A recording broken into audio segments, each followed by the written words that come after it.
Over the past year or so, the Obama administration has claimed that its bombing campaign in Syria has been a success. However, it's no secret that ISIS has only gotten stronger, and they've somehow managed to take over and control lots of territory, about 35% of Syria. Well, that is until now, because the tide of the conflict in Syria seems to be turning fast. And that's because the Russians have stepped in, and they mean business. The infrastructure used to stage terror attacks in Syria and Iraq has been severely damaged. I mean, they are going in there with a large fleet of warplanes and helicopters, including armored Su-25 ground support fighter jets. They're dropping cluster bombs on terrorists and KAB-500 air bombs on these guys. And guess what? It's working. Intelligence reports show that the militants are in a total panic right now. Desertion has started in their ranks. I mean, it was just one Russian airstrike alone on Saturday that has over 600 militants abandoning their positions as they are trying to, well, they're running scared, all right, and they're trying to flee the country because the Russian Air Force is bombing the living daylights out of ISIS. The sound of the rocket was extremely frightening. Then a huge explosion happened in front of my eyes. I've never seen anything like it before in Talbisa. The scale was far worse than anything the Syrians have done. The destruction was huge and horrible. Buildings were destroyed completely, and streets just disappeared under clouds of dust and rubble as the walls fell. So the question is, where the hell has the U.S. military been all this time? I mean, these Russian airstrikes have produced significant results in just a short amount of time that greatly surpass any effort achieved by the U.S.-led anti-ISIS coalition in over a year. It's an embarrassment, especially to the Obama administration, or at least it should be, because this whole incident has made Obama look rather pathetic. Well, what else is new? But I tell you what, more and more people are finally beginning to wake up and understand what is truly going on in Syria and what the real objective has been all along for the U.S. government and the military-industrial complex. And that is that the Obama administration, well, I'll let you in on a little secret. They've never been interested in removing ISIS at all. In fact, it is the total opposite. ISIS is a Frankenstein created by Western intelligence to destabilize Syria in an effort to remove President Bashar al-Assad from power. And that's because the global banking cartels, well, they can't wait to get their greedy little paws on Syria's natural resources, specifically natural gas and its transit through the Middle East. They also want to control another very vitally important piece on the grand chessboard. And in the process, our government has armed, funded, and trained ISIS terrorists to, well, basically to do Washington's dirty work. I am concerned about this report about Syrian rebels and the ceasefire with ISIS. Senator Paul, that's not true. Well, it's not true. It's not true. Whether I don't care about the report. I know these people intimately. We talk to them all the time. Tornova says people living in ISIS-controlled areas are in fear of the harsh penalties for infringement of the stringent laws. The Islamic State terror group has reportedly executed 100 of its own foreign fighters who tried to flee their headquarters in the Syrian city of Raqqa. We're here in the 17th Division military base just outside the city of Raqqa. And we're here with the soldiers of Bashar.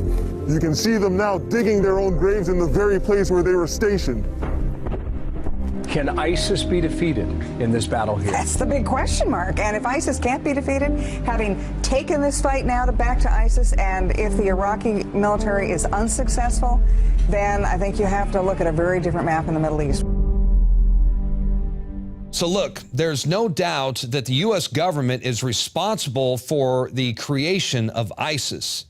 And the Obama White House, they say that they are only arming the so-called moderate rebels in Syria.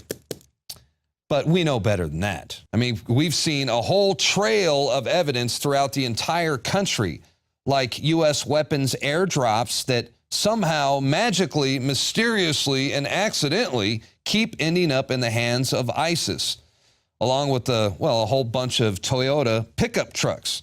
And this clearly demonstrates U.S. involvement and support. And of course, we also have declassified secret U.S. government documents that were obtained by the law firm Judicial Watch that shows that the U.S. deliberately allied with al-Qaeda and other Islamist extremist groups to take out Bashar al-Assad. So the evidence is there. And Russia isn't stupid. Vladimir Putin, he knows what's going on.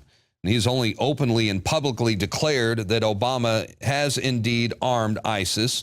In fact, INFOWARS crew member and Russian translator Daria, who works with us here at INFOWARS, well, she translated a speech by Vladimir Putin this was a speech before the Russian airstrikes in Syria, where he states that the U.S. armed ISIS and the Syrians that are fighting against Assad.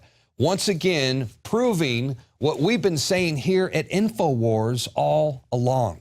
Another threat that President Obama mentioned was ISIS. Well, who on earth armed them? Who helped to arm the Syrians that were fighting against Assad? Who created the necessary political climate that facilitated this situation? Who pushed for the delivery of arms to the area? Do you really not understand as to who is fighting in Syria? And make no mistake about it, the fact that the Russians are now involved, well, that is a game changer. Because obviously the Obama administration and the global banking cartels, well, they're not very happy with the idea of Russian airstrikes in Syria.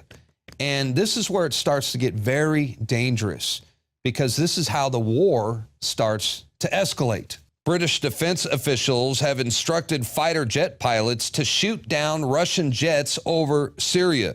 And U.S. Senator John McCain says he'd like to arm the Syrian rebels with weapons to shoot down the Russian Air Force. We need to have a no-fly zone. We need to have a buffer zone for refugees. We need to provide. No, I know that, Senator, but they are attacking the very guys who we want to see topple Assad.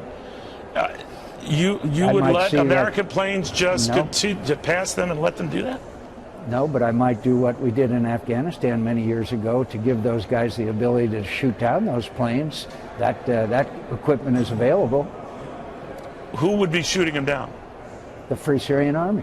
Meanwhile, al-Nusra forces, who are infamously known for being the real culprits behind the chemical attacks on Syrian civilians a few years ago, well, they just launched rocket strikes on the Russian embassy in Damascus.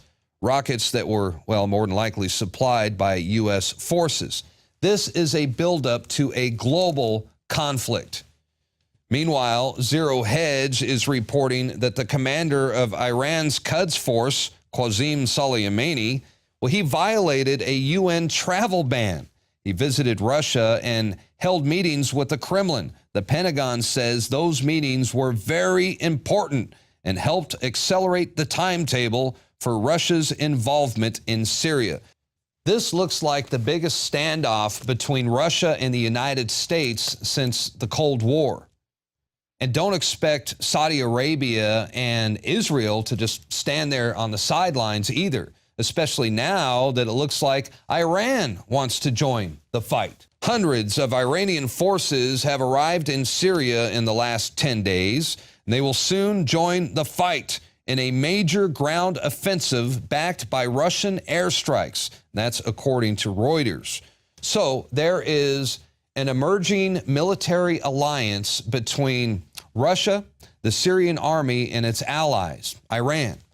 And they are focused on recapturing the territories that were taken over by U.S.-sponsored ISIS. And now that the Russians appear to be succeeding in taking out radical militants inside Syria, well, we've just learned that the president of Iraq is considering asking the Russians to conduct a similar operation inside his own country. So now the Russians may very well end up launching airstrikes in Iraq soon. Wow.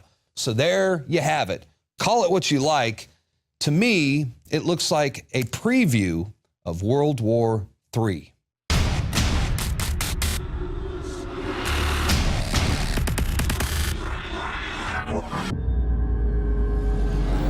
The globalist social engineers are not just targeting us with propaganda. They are manipulating our genetics. We are being targeted at every level by estrogen mimickers that lower our testosterone and other hormones and natural compounds that the body needs. The key is to be aware of this attack and to fight back against it. After consulting top doctors, nutritionists, pharmacists, and others, we have developed what I believe is the ultimate non-GMO organic super male vitality formula sourced from powerful organic herbs harvested around the planet and then concentrated for maximum potency. I've always believed in nutrition and herbs. Super Male Vitality was developed to activate your body's own natural processes instead of using synthetic chemicals. Super Male Vitality by INFOWARS Life is so powerful that I only take half the recommended dose. Visit InfoWarsLife.com today to secure your Super Male Vitality and other powerful products from INFOWARS Life.